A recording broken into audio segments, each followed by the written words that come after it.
Have you ever been in a setting where you were slightly overdressed for the occasion? Maybe you wanted to dress elegantly that day, or maybe you misunderstood the formality of the event. But then when you turned up to the event, you had people stare a little bit extra at you. Or maybe someone was even so rude that they approached you, saying, "Hey, why are you so dressed up?" Now I'm going to explain to you why it is so common that people react negatively to elegant people and why they often feel perhaps offended, annoyed, or just defensive around the subject of elegance. Now many of you probably know that I don't come from a wealthy background, and neither have I always been classy, to tell you the truth. For many years I was actually living quite a tacky lifestyle. I didn't have a lot of self-respect. I was acting out a lot on my bad habits that I had accumulated over the years. Now I think I for sure did offend quite a few people during those years with my rowdy behavior. But you know what's interesting is that even when I cleaned up my act and started acting more classy,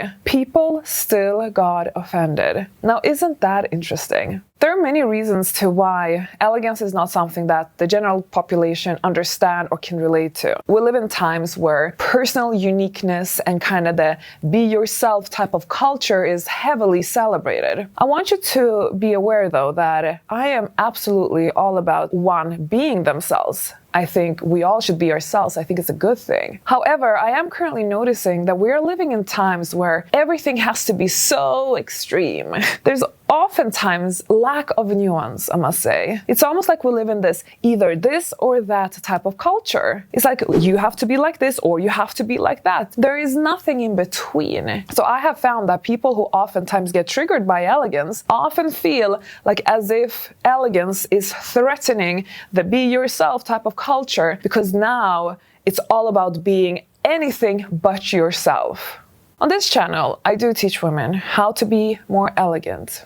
As an example, my channel has received quite a lot of hate throughout the years because a lot of people jump to conclusions that that is what I'm teaching here, that I'm teaching women to be somebody that they're not. Although I am playing in the exact same team as the be yourself culture does. But it's just that a lot of people have this extreme way of thinking, always jumping to conclusions as if you can't be yourself if you want to apply a certain touch to yourself. And this is what I mean with a lack of nuance. It's like people don't even take into account that actually you can be yourself while trying to better yourself. You can try to embrace more of your elegant side versus embracing more of your destructive or self-sabotaging side. And many of us, we have accumulated many bad habits over the years that are not serving us today. And oftentimes we use elegance to try to elevate ourselves from these bad habits, but also improve other parts of ourselves that perhaps we feel we have outgrown or are no longer serving us. And what I also find interesting actually is that a lot of people in this be yourself culture, almost like they look at these bad habits as that being themselves. Now, is that really true? Are they really themselves when they are in their worst state? That's a question I would like to ask you, ladies. Leave a comment below. Because if I remember my bad habits, I remember back in the days when I would used to use the F word in pretty much every sentence. Don't dare start getting with me. Shut the up! Now, where did I pick up that behavior? And does that behavior say that that's my true inner self? Think again. Now, when I came to the resolution and felt that I don't like myself when I use the F word all the time. Now, isn't that being myself? How I truly feel inside myself? And I used elegance as a tool to polish up my language. Naysayers would say, "Oh, but then you're not being yourself." Is it really true?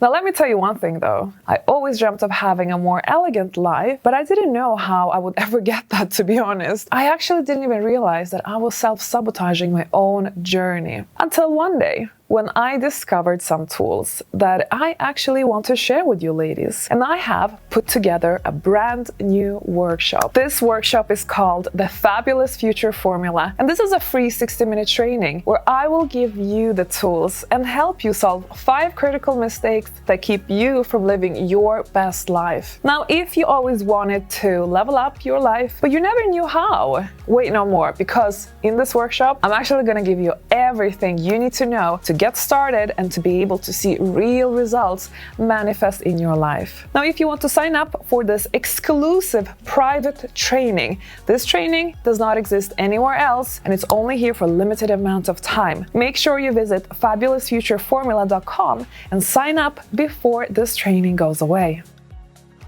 Now then we have the good old stereotypes of elegance. Due to the stereotypical view on elegance, well, people simply jump to conclusions very easy. And especially with the stereotype that elegance is very much connected to the upper class only. So if you want to be elegant, you're either an imposter faking to be rich, or you're glamourifying this horrible class system in our society. Yep, ladies, many people find elegance to be classist. And this is where I kinda need to, roll my eyes a bit, because I find this to be so narrow-minded. I mean, first of all, elegance in its true essence has nothing to do with money. Yes, of course, many people of the upper classes naturally practice elegance because it is very common in their community. It can be the way they dress, the way they think, other elegant practices that they like. But what many people tend to forget is that actually elegance is a subculture utilized by communities. We have people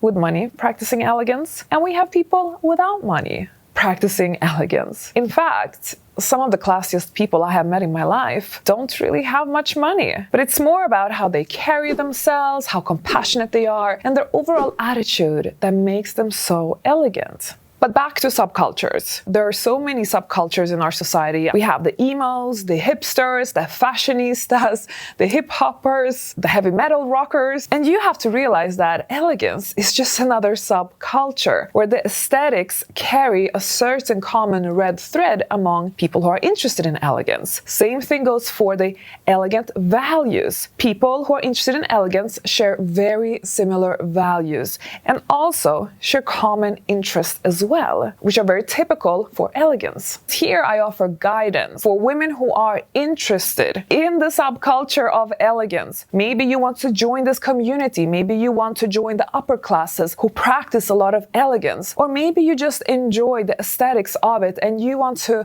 adopt more of that aesthetics in your life. Or maybe you want to use elegance as a tool for whatever personal development reasons that you might have. There are so many reasons to why people use elegance. There isn't just one way of doing it. So people do misinterpret elegance a lot, and they oftentimes think that it's some form of personal attack on them. So that actually takes us to probably the answer to today's question. People's natural instinct of wanting to be defensive around elegance. Now, what I have noticed, having worked with elegance for so many years now, is that whenever people feel triggered by the subject, it's usually because elegance triggers one or maybe several of their insecurities. And maybe they feel like they have to defend themselves, because there are many reasons to why people might feel defensive. As an example, many people think that elegant people are like something superior and that they look down on anybody who is not elegant. Now, I personally think that this stems from many stereotypes that we have in our society. And I think this stereotype probably comes from elegance being so strongly associated with the upper classes. So a lot of people kind of don't want to feel beneath the upper class, so they feel like, oh, I need to now kind of defend myself around rich people. But this is all happening subconsciously, so nobody is literally thinking that in their mind. There are many stereotypes about what elegance means and what it is and what it represents. So of course it's normal that a lot of people might want to protect themselves from anyone who looks down on them. But what's actually funny is that majority of people in the elegance community are not looking down on nobody, because it is actually a bit of a sin in the elegance community, because the elegant mindset is really all about compassion. It's about equality. It's not about hierarchy and segregation and thinking that one is better than the other. Oh no, that is a massive sin and not elegant thinking whatsoever. So going back to my original story, when you go to places and People might frown a little bit upon you because you are positioning yourself as an elegant woman or you're being classy. I want you to think differently in these situations now. Instead of you becoming defensive or you feel like you are doing something wrong, I want you to understand these people better now. I want you to act with compassion towards them. As an example, it's not always easy, but whenever I get hostile treatment, I really just see the realness in people. I see their fears. I see their insecurities. I see their defensiveness. And I oftentimes just understand where it's all coming from. I understand there are deeper reasons to why they feel a certain way, because it's always connected to something psychological. And I also realize that, you know what, most of the times, these people are not even understanding what all these emotions are and where they're coming from. They just act upon it, and it's nothing more serious than that. So if I would be you, I would just smile. And I would treat the person with kindness. I would open up your heart to them so that they can get their false beliefs about you crushed. Because the reality is, ladies, is that we're never going to be understood by everyone. And that's not really the point here. And you can't change every person's perception about you. You are not in control of what people think. But you sure can be in control that these people don't change your mind about you. So never feel like you're doing something wrong if you decided that, okay, I want to be more classy today, or I want to seek out elegance. I don't want you to let anyone shame you for it. I don't want you to make anyone think like you're being an imposter, that you're not being yourself, that you are just pretending to be somebody that you're not. Remember why you're doing the elegance journey, that it's something you do for yourself, that you're trying to become a better version of yourself, that this is a tool for your personal development. Of course, if you have a holistic approach to elegance and you always stay grounded, because frankly, there are some people who can take it a little bit too far, and I don't support that. Now, in my next video, 10 things that tell you got class, you're gonna find out what those elegant values are that we share in the elegance community. So make sure you hop on over to that video, because I will see you there.